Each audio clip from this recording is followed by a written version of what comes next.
Elle apparaît mystérieusement pendant que la dame marchait avec son mari et dit « Ton mari est un fantôme ». Restez connecté à cette histoire car elle est très touchante. Surprise, la femme dit « Bébé, arrête-toi s'il te plaît ». Mais ce dernier ne dit rien et continue son chemin. Intriguée, la femme se tourne vers le fantôme et demande « Qui es-tu et de quoi tu parles ?»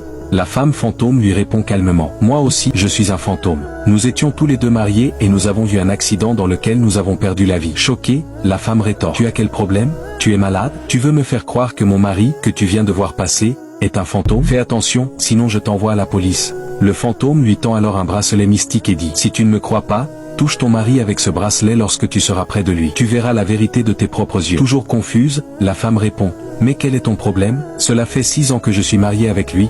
Nous avons 2 enfants, et j'attends même un autre bébé. Et tu veux me faire croire que cet homme est un fantôme? » Le fantôme insiste. Finalement, la femme prend le bracelet, puis la mystérieuse apparition disparaît aussitôt. Ne manquez pas la suite, car le plus choquant reste à venir. Troublée, la femme invoque le nom de Jésus-Christ et commence à se poser des questions. Elle n'arrive pas à croire que son propre mari puisse être un fantôme. Immédiatement, elle se dirige vers lui en l'appelant, mais son mari reste indifférent à ses appels. Arrivée près de lui, elle dit « Bébé, pourquoi tu ne me réponds pas quand je t'appelle ?» Avec une attitude étrange, il lui répond simplement « Monte dans la voiture, on rentre à la maison. » La femme sort alors discrètement le bracelet et le touche avec. Instantanément, elle voit son mari prendre l'apparence d'un cadavre. Terrifiée et choquée de découvrir cette vérité, elle crie « Jésus-Christ, mon amour, qu'est-ce qui se passe ?» L'homme la regarde et dit d'une voix triste « Je suis désolé pour tout. Oui, je suis un fantôme. J'ai perdu la vie dans un accident. » Il lui tend sa carte bancaire et ajoute « Il y a beaucoup d'argent dessus. Prends-la et occupe-toi bien des enfants. » Puis, il disparaît aussitôt. Et toi, dis-nous, depuis quel pays regardes-tu cette histoire ?